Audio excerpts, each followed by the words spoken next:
మేము చూపెడుతున్నాం, వాళ్ళు నమ్మాలి నమ్మకూడదు వాళ్ళకి వదిలేస్తున్నాం. నమ్ముకుంటే నమ్ముకోండి, లేదంటే ఎక్కడికైనా వెళ్ళిపోండి అంటే ఏమిటి, ఒక సిస్టమ్ లేదు. కాబట్టి ఇది అధీకృతంగా వాళ్ళు రాసినటువంటిది.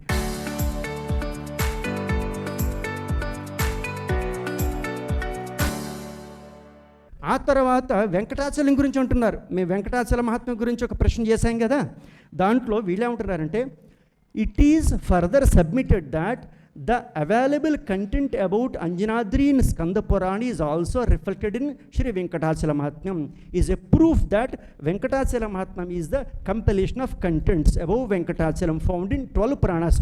అన్ఫార్చునేట్లీ మేము అడిగాం ఏమిటి ప్రమాణాలను ఇచ్చిపెట్టమని అడిగాం. ఇక్కడ వీళ్ళు ఏం రాస్తున్నారంటే unfortunately over a period of time the content about Venkatachalam 12 Puranas might have been lost. మేము అడిగాం మీరు చూపెడుతున్నటువంటి వాటికి ప్రమాణాలు ఎక్కడ అంటే వాళ్ళు ఏమంటున్నారంటే కాలాంతరంలో అవన్నీ అంటుకుపోయి నష్టమైపోయి అదంతా. ఇప్పుడు మాది గ్రీహి లేవు. ఇది అధీకృతంగా టీటీడీ వాళ్ళు హైకోర్టులో పెట్టిన అఫిడవిట్. అంటే ఏం చేస్తున్నారంటే సారం ఏమిటి అంటే మేము అనుకుంటున్నామండి, నమ్ముకుంటే నమ్ముకోండి, మీరు మాకేమిటి, అర్థమైందా? మేము ప్రమాణం అడిగితే ఎప్పుడో అవన్నీ అంటుకుపోయి లాస్ అయిపోయి మా దగ్గర ఏమీ లేవు. ఇది కాబట్టి మన తిరుపతి వాళ్ళ దగ్గర ఇది అంజనాద్రి అనే ఏ ప్రమాణము లేదు. అది ఈరోజు అధీకృతంగా మేము ఇంతకాలము సంపూర్ణ భారతదేశం సంచారం చేసి supreme court reports, archaeological evidences, epigraphic evidences అన్నింటితో మీ ముందర ఈరోజు అధీకృతమైనటువంటి పుస్తకాన్ని మేము ఇక్కడ ఉద్ఘాటన చేస్తున్నాం. ఓం నమో వెంకటేశాయ, జై హనుమాన్. ఈ విషయం ఒకటి పరిసమాప్తమైంది. రెండో విషయం, ఇది మేము ఎప్పుడెప్పుడు వచ్చినా సరే అమ్మ ఇలాంటి ధర్మ సంకటాలు ఎదురవుతూనే ఉన్నాయి. అప్పుడు తిరుపతిలో అందరూ పండితులు కలిసి ఒక మీటింగ్ పెట్టారు. హనుమత్ జన్మభూమి గురించి నిర్ణయం చేస్తామని. చలకపటం చేశారు, మోసం చేశారు, దగా చేశారు, కుట్ర చేశారు. అవన్నీ భగవంతుని హనుమంతుల వారి వెంకటేశ్వర స్వామి వారి కృపతో ఛిద్రమైపోయి సత్యం బయటకు వచ్చింది. ఇప్పుడు కూడా మాకు ఒక ధర్మమైనటువంటి సంకటం ముందర ఉన్నది. ఏ రకంగా అంటే మహాభారతంలో అర్జునుడికి ఏ సంకటం, ముందర గురువులు వెనకాల బాంధవులు. అలాగే ఇప్పుడు మాకు ధర్మ సంకటం ఎదురైంది. ముందర కూడా మాకు గురువులు, వెనకాల విద్య చెప్పిన ఆచార్యులు, పండితులు. విషయం ఏమిటంటే హనుమంతుల వారికి ఒక పని ఉంటుంది. కాలనేమిలిని పట్టుకుంటారు హనుమంతుల వారు. అంటే ఏమిటి, ఛద్మవేషధారణలో ముసుగులో వచ్చి మోసం చేయాలనుకునే వాడు పట్టుకుంటూ ఉంటారు. అలాగా ఎక్కడ ఏదైనా మోసం చేయొచ్చు. వెంకటేశ్వర స్వామి వారి దగ్గరికి వచ్చేటప్పటికి మోసం చేయలేము. వెంకటేశ్వర స్వామి వారి దగ్గర ఎవరూ అధర్మంగా ప్రవర్తించద్దు. ఇక్కడ డిసైడ్ అయిపోతుంది, తేలిపోతుంది. ప్రస్తుతము సంపూర్ణ భారతదేశానికి సంబంధించి ధర్మాచార్యులలో ఎవరు పెద్దవారు అంటే జగద్గురు శంకరాచార్యులు. భారతదేశంలో 2500 సంవత్సరాల క్రితం ఆదిశంకర భగవత్పాదుల వారు 4 ఆమనాయి పీఠాలు స్థాపించారు 4 దిశలలో. అందులో మొట్టమొదటగా స్థాపన చేసిన పీఠము పశ్చిమామనాయ ద్వారకా శారదాపీఠం, అది గుజరాత్లో ఉంది. ఆ తర్వాత ఆరంభం చేసిన పీఠము పూరి జగన్నాథు, అది ఒరిస్సాలో ఉంది. ఆ తర్వాత ఉత్తరామనాయ జ్యోతిర్మఠం, అది బద్రీనాథ్ దగ్గర ఉంది జ్యోతిర్మఠంలో. 4వ మఠము దక్షిణామనాయ శృంగేరి శారదాపీఠము శృంగేరిలో ఉంది. ఈ 4 పీఠాలు ఆదిశంకర భగవత్పాదుల వారు 2500 సంవత్సరాల క్రితం ఆరంభం చేశారు. ఇప్పుడేమవుతుంది, దక్షిణామనాయ శృంగేరి శారదాపీఠం అని భారతీయ తీర్థస్వామి వారిని మేము ఉంటున్నాం కదా, అదే భారతీయ తీర్థస్వామి వారు అదే ఆదిశంకర భగవత్పాదుల వారికి తీరని ద్రోహం చేస్తున్నారు. మా ఉపనయన సంస్కారం శృంగేరిలో అయింది, మేము చదువుకున్నది శృంగేరిలో, మేము తిన్నది శృంగేరిలో. మరి ఇప్పుడు మేము విరుద్ధంగా నుంచుంటున్నాము అంటే మరి ఆయన చెప్పినటువంటి విద్య అక్కడ ఉన్నప్పుడు వీటన్నింటి గురించి అడిగాం, మాకు ఎటువంటి సమాధానము దొరకల. ప్రతి దాన్ని ఇది చేస్తూ ఇప్పటివరకు అలా వచ్చారు, కానీ ఒక్కసారి కూడా మాకు సమాధానం ఇవ్వాల. శృంగేరి వారు ఏమంటారు అంటే ఆదిశంకరాచార్యుల వారు వచ్చి 1200 సంవత్సరాలు అయిందంటారు. ఒక తండ్రికి 4 కొడుకులు. ఆ కొడుకులు అడుగుతున్నారు, మొట్టమొదటి కొడుకుని, మీ నాన్నగారు పుట్టి ఎంతకాలం అయింది అని. ఆ కుర్రవాడు ఏమంటున్నాడు, 2500 సంవత్సరాలు అన్నాడు. అంటే అంత కాదు, ఉదాహరణ అర్థం అవడానికి.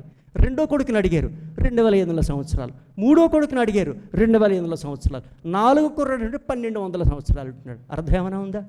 ఆదిశంకర భగవత్పాదుల వారు 2500 సంవత్సరాల క్రితం మన తిరుపతికి వచ్చి హుండీ కింద శ్రీయంత్రాన్ని స్థాపన చేశారు.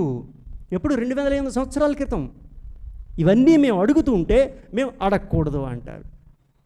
అధర్మంగా ఒక కార్యం చేస్తూ ఉంటే అడగవలసినటువంటి కర్తవ్యం మాకున్నప్పుడు మేము అడగడం తప్ప కాదు.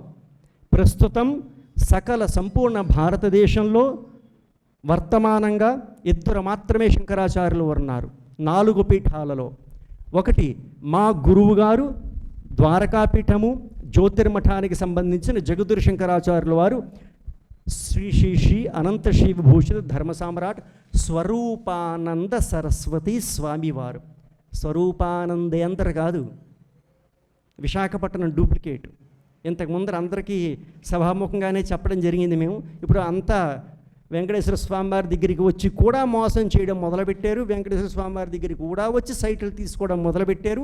ఇప్పుడు ఆ నకిలీ శంకరాచార్య పని అయిపోయింది.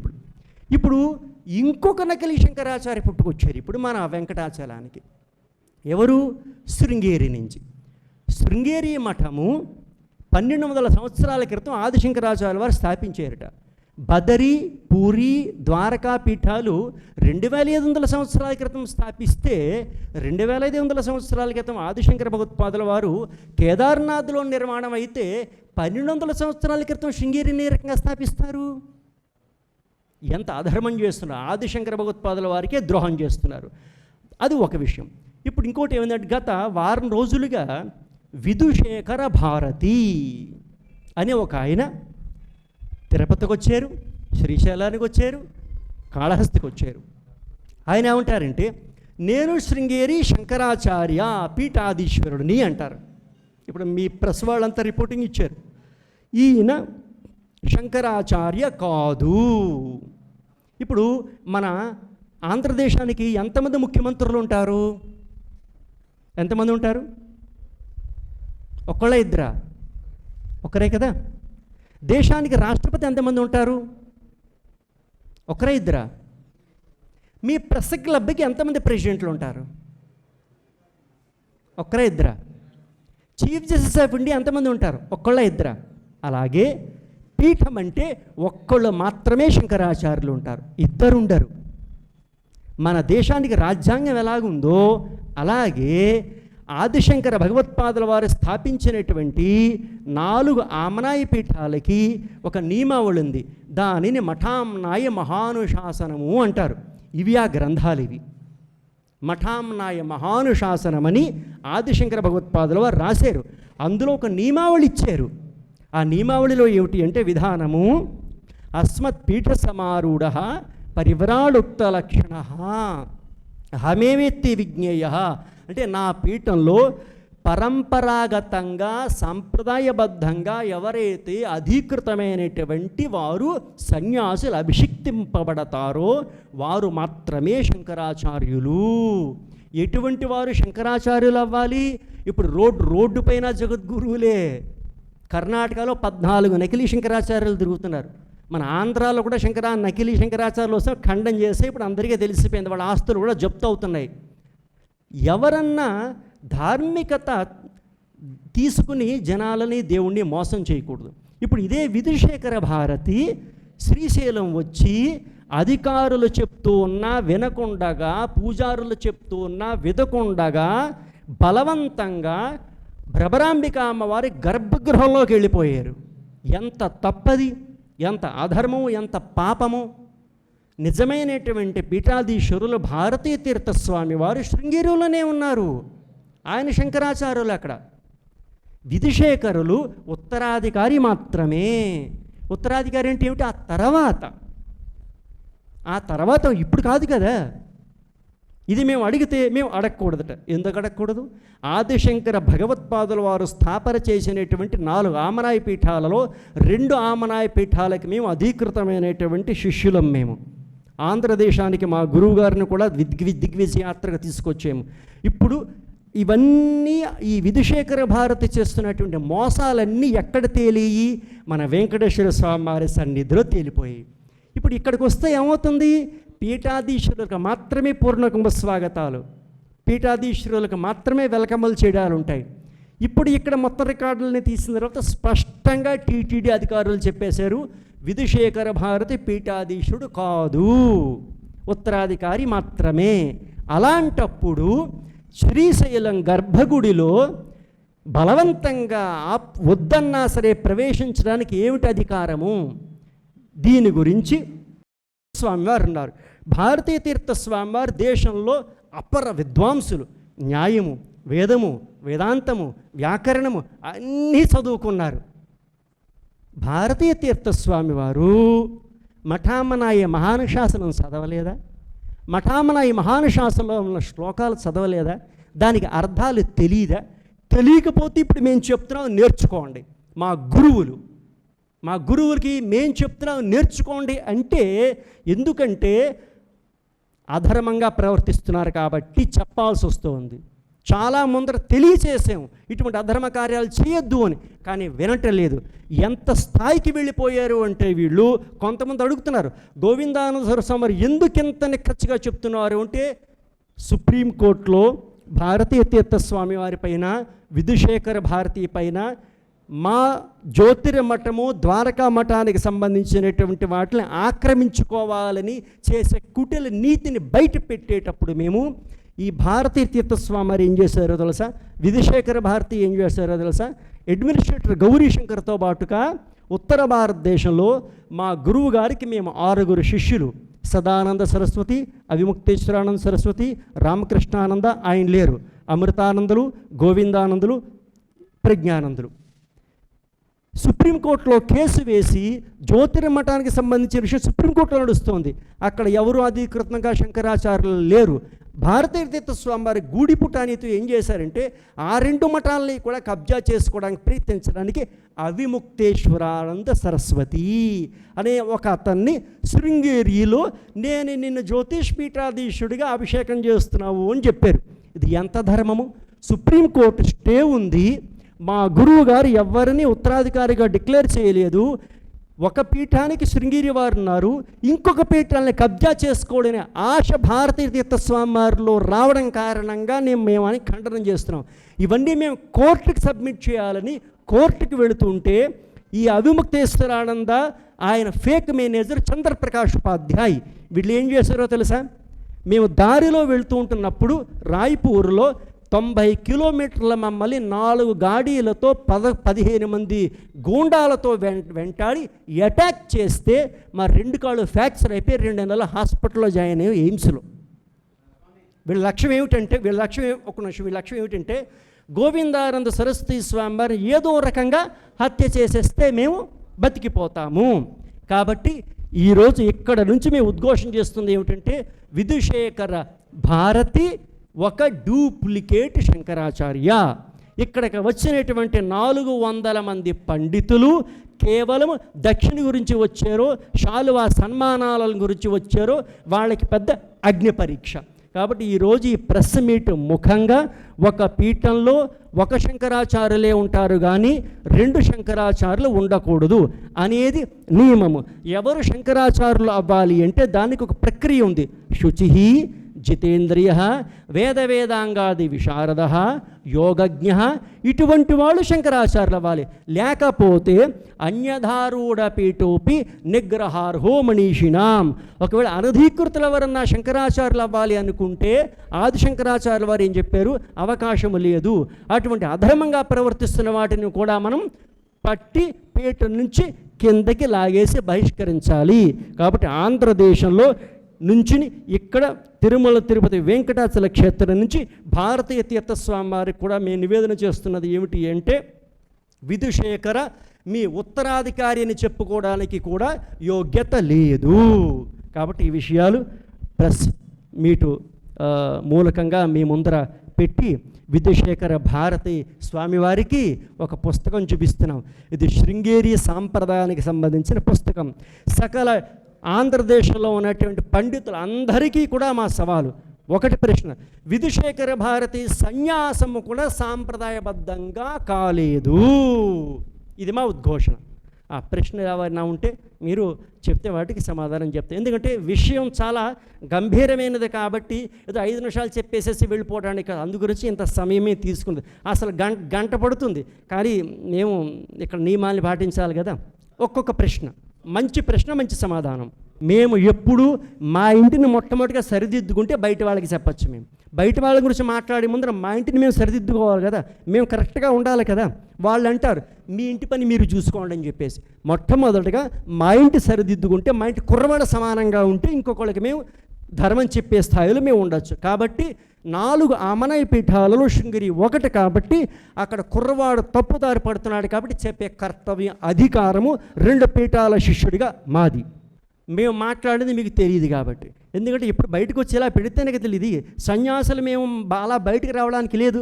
నిజంగా చెప్పాలంటే ప్రెస్ మీట్లు ఇలా మీ మధ్యన కూర్చునే అధికారులు లేదు. కానీ ధర్మం గురించి మేము రావాల్సి వస్తుంది. రామచంద్రుల వారే 14 వనవాసానికి వెళ్ళాల్సి వచ్చింది. ఇప్పుడు మీరు ప్రశ్న అడిగారు కాబట్టి మేము సభాముఖంగా తిరుపతి క్షేత్రం వెంకటేశ్వర స్వామి వారి దగ్గర పాదాల దగ్గర ఉండి ఒక స్టేట్మెంట్ ఇస్తున్నాం. ఆ సబ్జెక్ట్ గురించి విడిగా మాట్లాడదాం అనుకున్నాం.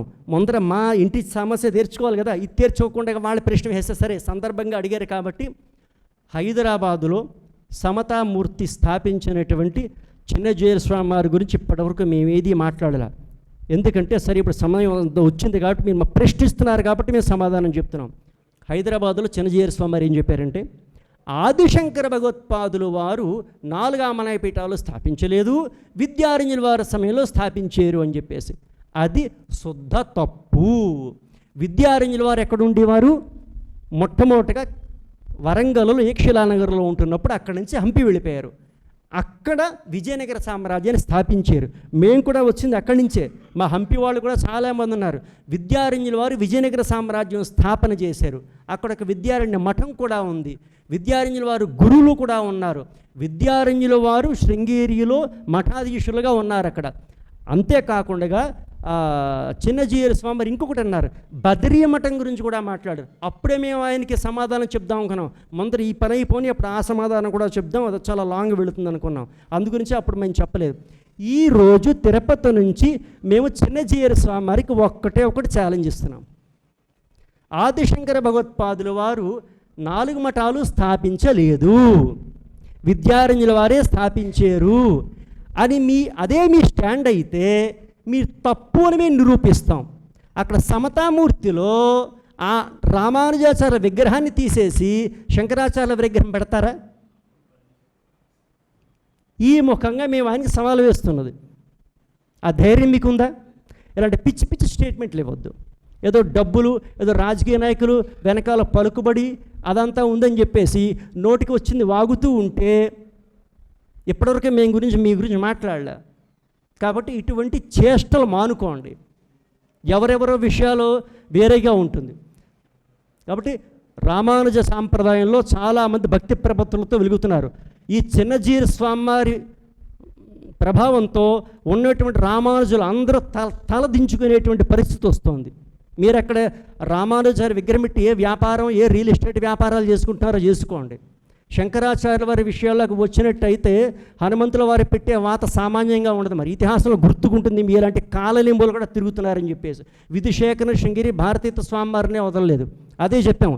ఈ చిన్నజీయర్ స్వామివారి చేత బహిరంగ క్షమాపణ చెప్పించడం మాకు పెద్ద కష్టమేం కాదు. కానీ ఏదో పెట్టుకున్నారు, ఏదో బిజినెస్ చేసుకుంటున్నారు, ఏదో కృష్ణారామ అనుకుంటున్నారు, వదిలేసేసాము.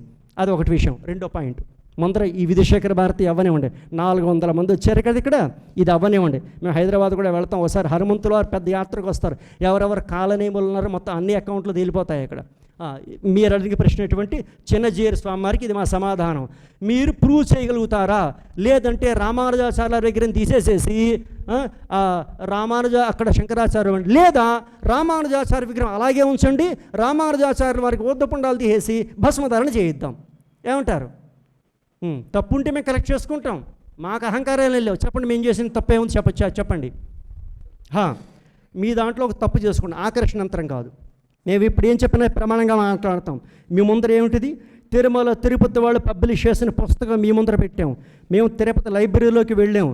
మొత్తం ఒక్క నిమిషం మీ సమాధానం చెప్తాను. సమాధానం చెప్తున్నా కదా. మేము మీరు చెప్పిన తర్వాత మీరు ఖండం చేయాలి. ఆ తర్వాత మళ్ళీ మీరు మాది విత్తనవాదం చేస్తుంటే మీరు చెప్పే సమాధానం వినాలి కదా. మీరు మొట్టమొదట అది మీరు ప్రశ్న అడిగారు కదా, ఏమన్నారు మీరు? అక్కడ హుండీ కింద శ్రీ యంత్రము, అది ఆదిశంకరాచార్యుల వారు ప్రతిష్ఠ చేశారు అనేవి ఏమిటి ప్రమాణము? అక్కడ అది మీరు దాని గురించి మీ ప్రశ్న ఎత్తారు. మేమేం చెప్తున్నామంటే, ఇక్కడ తిరుమల తిరుపతి వాళ్ళు పబ్లిష్ చేసినటువంటి పుస్తకంలో మంచి ప్రశ్న. కూర్చోండి చెప్తాం. ఒక నిమిషం కూర్చోండి మహానుభావ. మాకు పూర్వపక్షం ఎంతగా ఉంటే అంత మంచిది సమాధానాలు చెప్పడానికి ఇక్కడ ఉన్నాం కదా. ఆ బంగారయ్య, ఆ ఇనుమయ్య, కలియుగ పతివ్రత అంటారు వాడిని. వాడు ఆ రమణానంద ఉండేవాడు కదా, గుండు, వాడి చాండలో పనిచేసేవాడు ఈ మూర్ఖుడు. అయితే వాడు బట్టలు ఉతికి వాడిచే దక్షిణలు తీసుకునేవాడు. ఈ బంగారీ మాట్లాడతాడా? శృంగేరి వారి ఫోటోలు చెప్పేసి దక్షిణలు వసూలు చేసుకుంటూ ఆస్తులు లూటి చేసి ఈ బంగారయ్య పెద్ద జోకర్ వదిలేసేయండి. మాకు శృంగేరి పెద్ద స్వామి మరి చెప్ప ఇలాంటి జోకర్లు కాదు. ప్రతి జోకర్లు వచ్చి టీవీల్లో, డిబేట్లో, యూట్యూబుల్లో డబ్బులు దండుకునే వాళ్ళు ఉంటాయి, శవాలపై డబ్బులు ఏరుకునే రకంగా ఆ రకంగా వీళ్ళు. కాబట్టి వదిలేసేయండి. నెక్స్ట్ ప్రశ్న. ఆయన ఉంటారంటే ఒక ఈ ప్రశ్న మంచిది. మేము విధుశేఖరుని శంకరాచార్య అని ఒప్పుకున్నామని చెప్పేసి అతను అంటున్నాడు. ఇదే దుష్ప్రచారం అన్నమాట. వీళ్ళకి ఇంగ్లీషు అక్షరాలు రావు, పదాలు రావు. ఒకటి చెప్తాం. హనుమత్ జన్మభూమి తీర్థయాత్ర రథయాత్రలో శృంగేరి వెళ్ళాం. శృంగేరి వెళ్ళినప్పుడు భారతీయత స్వామివారు కూడా పూజ చేశారు. మేము చెప్పలేదు విధుశేఖరులే, ఆయనే వచ్చేసారు. నేనే పూజకు వచ్చేస్తున్నాను, రథం తీసుకురండి, ఏర్పాట్లు చేయండి అని చెప్పేసి. సరే అయితే శృంగేరి వారిది అక్కడే స్వామివారు ఉన్నారు కదా, రథం తీసుకెళ్ళాం. అప్పుడు ఆయన రథానికి పూజ చేయడానికి వస్తా అన్నారు. సరే అయితే రండి పూజ చేయండి, కనీసం ఇప్పటికన్నా కొద్దిగా అనుగ్రహం కలుగుతుందేమో, భగవంతుని అనుగ్రహం. ఆయన పిలిచాం, పూజ చేశారు. అది హనుమత్ జన్మభూమి తీర్థక్షేత్ర ట్రస్టు ఫేస్బుక్లో రాసాం. అక్కడ ఏం రాసామంటే, శారదాపీఠం ఉంది కదా, అది ఎవరు స్థాపించారు? జగద్గురు శంకరాచార్యుల వారు స్థాపించినటువంటి శారదాపీఠంలో ఉన్న విధుశేఖర అని రాసాం. విధుశేఖర జగద్గురు శంకరాచార్య ఎక్కడ రాయిలా. ఇంగ్లీషులో జగద్గురు శంకరాచార్య దక్షిణామనాయ శారదా పీఠ. పీఠ అంటే ఏమిటి? పీఠము యొక్క. టీటీడీస్ అంటాం కదా, అంటే ఏమిటి? టీటీడీస్ ఎంప్లాయీ. అలాగే దక్షిణామనాయ శృంగేరి శారదాపీఠంలో ఉంటున్నటువంటి విధుశేఖర భారతి అని రాసాం. కింద కన్నడంలో కూడా రాసాము. కాబట్టి ఇటువంటి ఈ అడ్రస్ లేనటువంటి వాళ్ళ మాటలు మీరందరూ పట్టుకుంటారు, మీ సమయం కూడా వేస్ట్, అదంతా కూడా వేస్ట్. కాబట్టి మంచి ప్రశ్న అడగండి. భారతీయ తీర్థస్వామి వారు ఇలాంటి వారిని, రౌడీలని భారతీయ తీర్థస్వామి వారు పెంచి పోషిస్తున్నారు. కాబట్టి ఇటువంటి అధర్మాన్ని మేము బహిర్గతం చేస్తున్నాము. భారతీయ తీర్థస్వామి వారు ఎప్పటికన్నా సరే చేసిన తప్పులు వెనక్కి తీసుకొని మా జ్యోతిర్మఠంలో, మా ద్వారకాపీఠంలో అనవసరంగా వేలు పెట్టినటువంటి కారణంగా ఇంత అపఖ్యాతి వస్తుంది. ఇటువంటి పనులు చేయొద్దని చెప్పేసి చెప్పేదానికి సహనంగా ఉంటే మేము చెప్తాం. మీకు చెప్పింది మేమే, ఎవడో చెప్పలా, అప్పుడు తెలిసింది మీకు. మీకు చెప్పింది మేమే, అప్పుడు తెలిసింది మీకు. శ్రీవారి హుండీ అనే చాప్టర్ ఉంది ఇందులో, 63ది 428వ పేజీ. ఇందులో ఏం రాశారో స్పష్టంగా తెలుగులో ఉంది, 2 చెవులతో అందరూ వినండి. హుండీని ఏర్పాటు చేసిన ఈ స్థలంలో జగద్గురువులైన శ్రీమద్ శంకర భగవత్పాదుల వారు శ్రీచక్రాన్ని ప్రతిష్ఠించారని, అందువల్లే అపరిమితమైన సంపద అసంఖ్యాకంగా ద్రవ్యరాశి ఆకర్షింపబడి ఈ హుండీలోనికి చేరుతున్నదని అనూచానంగా పరంపరగా వస్తున్న గాథని పెద్దల మాట. ఇది సత్యమే. హుండీ క్రిందగా చక్రం ఉన్నట్లుగా ప్రత్యక్షంగా దర్శించిన తిరుమల తిరుపతి దేవస్థానం వేద పండితులు శ్రీ రామనాథ ఘనాపతి గారు ఈ రచయితతో 1992లో చెప్పారు. సుమారు 70 ఏళ్ల క్రితం తాను వేద విద్యార్థిగా ఉన్నప్పుడు ఆలయ అధికారులు నేలని ఎత్తి పెంచడానికి గాను హుండీ ఉన్న స్థలాన్ని తవ్వి చూడగా శ్రీచక్ర యంత్రం స్పష్టంగా గోచరించిందని అన్నారు. ఏమండి, తప్పుండి సవరించుకోవడంలో అహంకారం ఎందుకు? ఇక్కడ మొట్టమొదటిగా ఈ పుస్తకంతో మనకు అర్థమవుతున్నది ఏమిటి అంటే, ఆదిశంకర భగవత్పాదుల వారు హుండీ కింద శ్రీయంత్రాన్ని స్థాపించారా లేదా? Yes or no? స్థాపించారు. లేదంటే తవ్వించుకోండి కనబడుతుంది, అప్పుడు తవ్వారు కదా, అక్కడ తవ్వారు కదా. తవ్విన వాళ్ళు ప్రత్యక్ష దర్శులు ఉన్నారు. ఎప్పుడు త్రేతాయుగంలో కాదు, తవ్వినప్పుడు మేము ఎందుకు వినాలి? ప్రమాణం. మీరు పుస్తకం ఏమైనా పట్టరండి, ప్రమాణము. తవ్విన వాళ్ళు చూస్తున్నారు, తవ్విన వాళ్ళు చూశారు. 92లో తవ్వితే హుండీ పెట్టడం వేరు. మేము శ్రీయంత్రం గురించి మాట్లాడుతున్నాం, హుండీ గురించి కింద శ్రీయంత్రం గురించి మాట్లాడుతున్నాం. మేము హుండీ కింద శ్రీయంత్రం గురించి మాట్లాడుతున్నాం. ఇక్కడ ఏదన్నా రాసండి, ఆదిశంకర భగవత్పాదుల వారు హుండీ స్థాపన చేశారా లేదా? ఆదిశంకర భగవత్పాదుల వారు శ్రీయంత్రం స్థాపన చేశారా లేదా? ఇక్కడ ప్రస్తుతం సబ్జెక్టు హుండీ కింద ఆదిశంకర భగవత్పాదుల వారు యంత్రం స్థాపన చేశారా లేదా? ప్రత్యక్షంగా అంటే హుండీనే లేదా? ఇది విచిత్రవాదం అండి. ఆగన అలాగే ఒక్క నిమిషం ఫస్ట్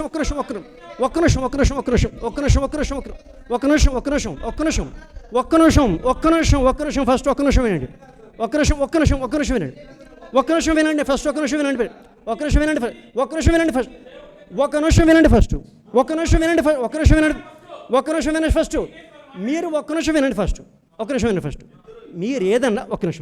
మీరు ఏదైనా చెప్పాలి అంటే కేవలం మాటలతో కాదు, పుస్తకం తీసుకురండి. ఒక్క నిమిషం, అక్కడ హుండీ ఇంతకు ముందర పెట్టలేదు అని ఏదైనా ప్రమాణం పట్టుకురండి, చూపెట్టండి, అప్పుడు ఒప్పుతాం. అర్థమైందా? ఒక్క నిమిషం మీరు కల చేసే మైలో, మీరు మైలో రావద్దు.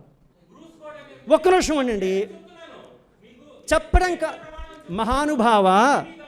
మహానుభావ చెప్పడం కాదు, పుస్తకం పట్టుకురండి.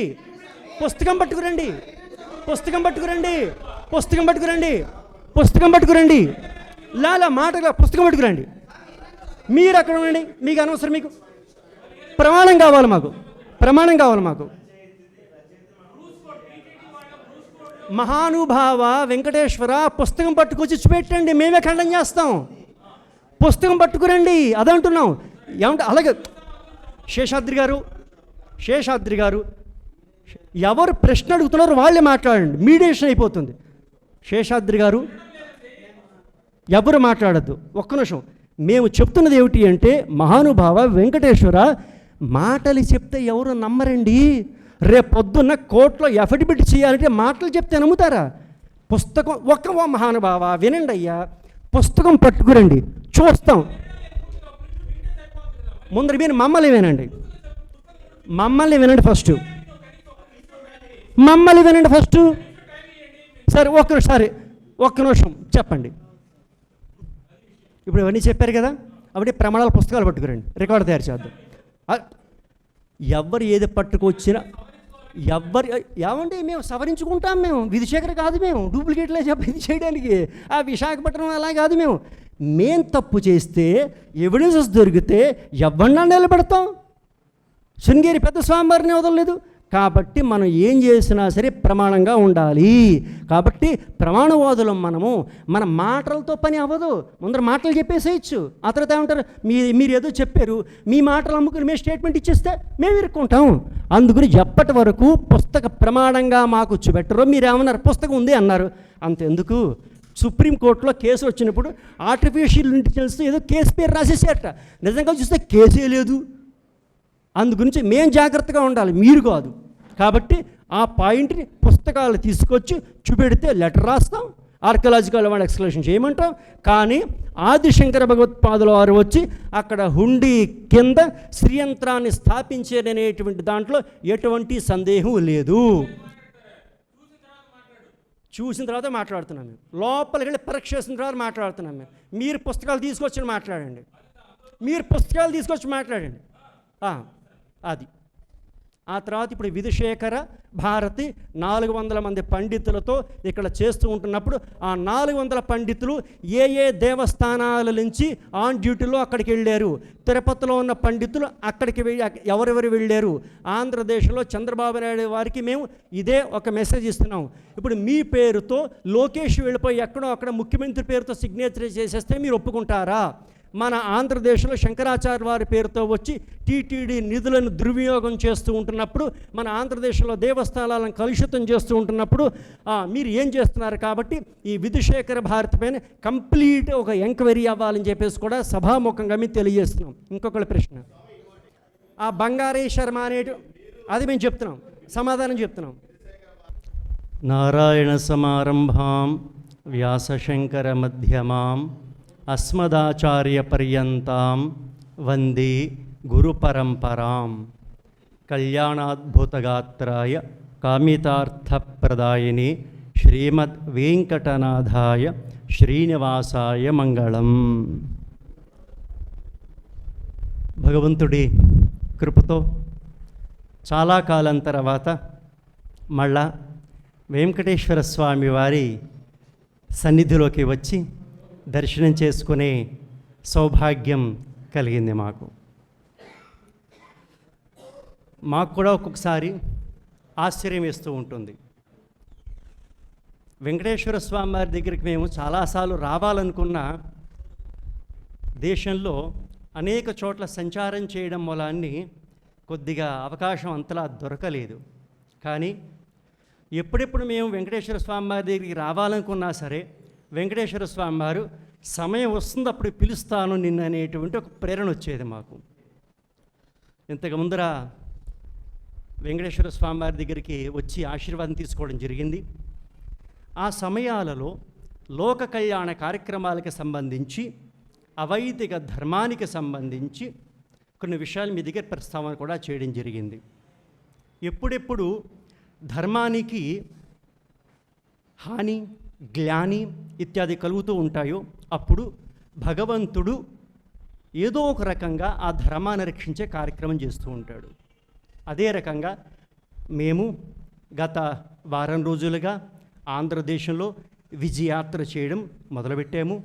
మొట్టమొదటిగా శ్రీశైలానికి వచ్చాము, అక్కడి నుంచి శ్రీకాళహస్తి వచ్చాము, అక్కడి నుంచి వెంకటేశ్వర స్వామి వారి తిరుపతికి వచ్చి నిన్న దర్శనం చేసుకున్నాము.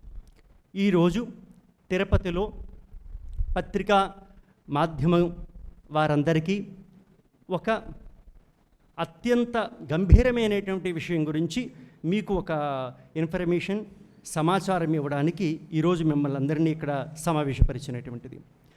మీకు అందరికీ తెలుస్తూనే ఉన్నది, ఇంతకుముందు కూడా మేము తిరుపతి రావడం జరిగింది. హనుమంతుల వారి జన్మస్థల విషయంలో మొట్టమొదటిగా ఆ 2 వాక్యాలు చెప్పేసి మిగతా సబ్జెక్టు గురించి చెప్తాము.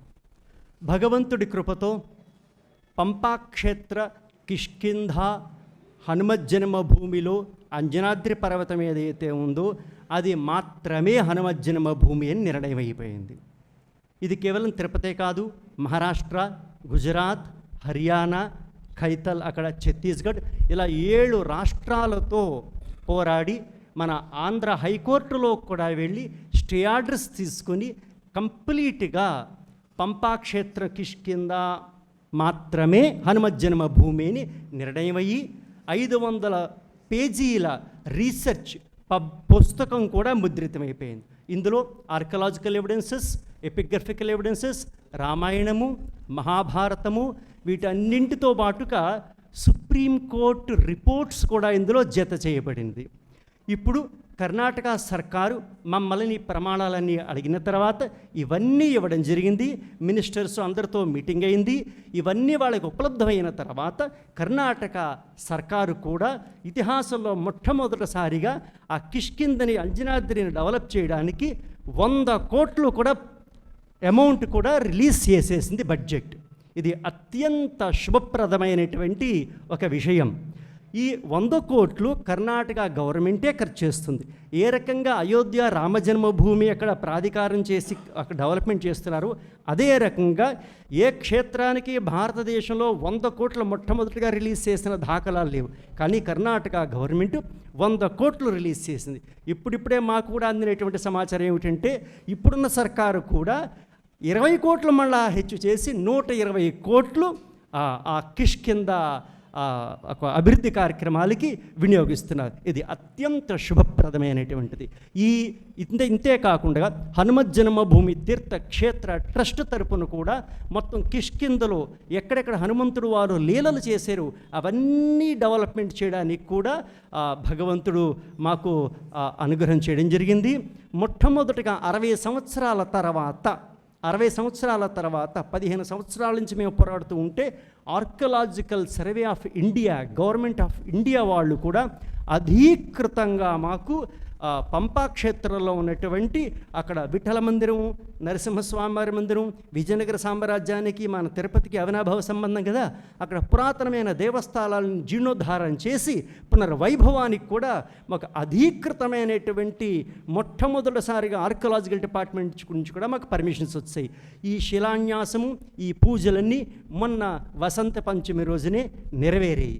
కాబట్టి మన ఆంధ్రదేశంలో ఉన్నటువంటి సమస్త భక్తులందరినీ మా పంపాక్షేత్ర కిష్కింధ హనుమత్ జన్మభూమికి కూడా సాదరంగా ఆహ్వానిస్తున్నాం. నిన్న మేము దర్శనం చేసుకుంటున్నప్పుడు ఎగ్జిక్యూటివ్ ఆఫీసర్ కూడా లోపలికి వెళ్ళి వెంకటేశ్వర స్వామి వారిని మాకు దర్శనం చేయించారు. ఆ వెంకటేశ్వర స్వామి వారి సాన్నిధ్యంలోనే మేము ఆయన కూడా ఆమంత్రణం చేయడం జరిగింది. వెంకటేశ్వర స్వామి వారిని పంపక్షేత్రం తీసుకెళ్ళి ఒక భవ్య కళ్యాణోత్సవాన్ని కూడా మేము ఏర్పాటు చేస్తున్నాము. అంతేకాకుండా హనుమంతుల వారు దివ్య రథంలో సంపూర్ణ కిష్కింద రథయాత్ర మన ఆంధ్రదేశానికి కూడా రానుంది.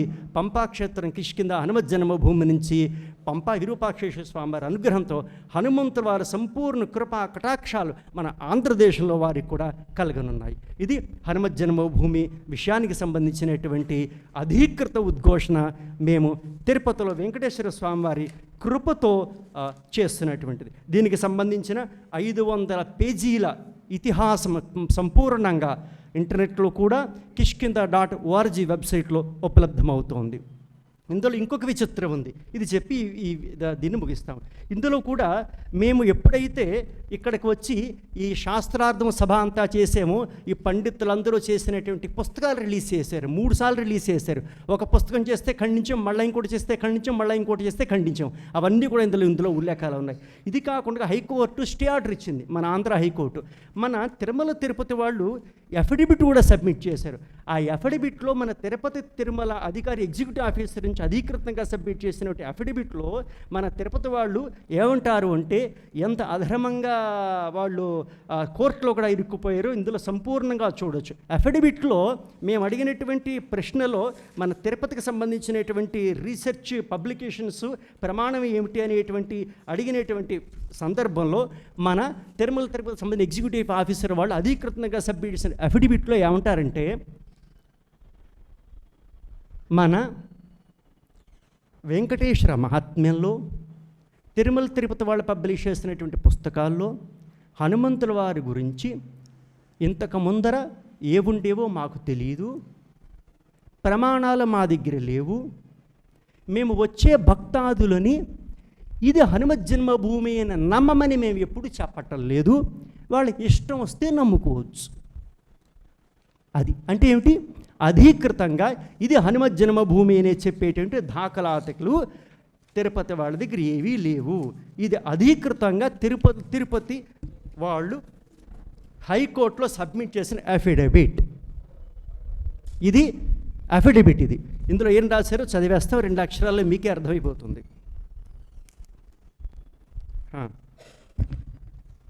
సిన్స్ 39వ పాయింట్ అఫిడవిట్లో అధీకృతంగా since TTD believe the evidences, ఎప్పటి నుంచి అయితే టీటీడీ మేము అనుకుంటున్నామో it is the duty of the TTD to bring it to the notice of devotees that lord Hanuman was born in Anjanadri in Tirumala in త్రేతాయుగ.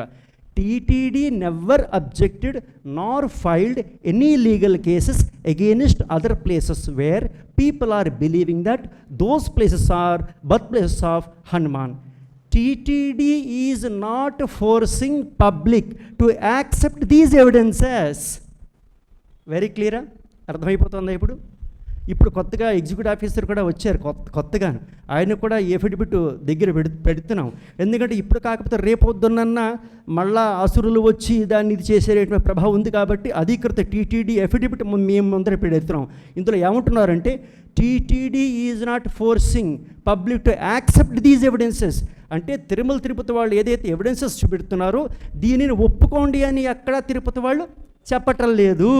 మేము అనుకుంటున్నాం, నువ్వు అనుకుంటే సరిపోతుందా? మేము అనుకుంటాం, అలా అయితే సరిపోతుందా? అది ఒపీనియన్ అవుతుంది, అది కాదు.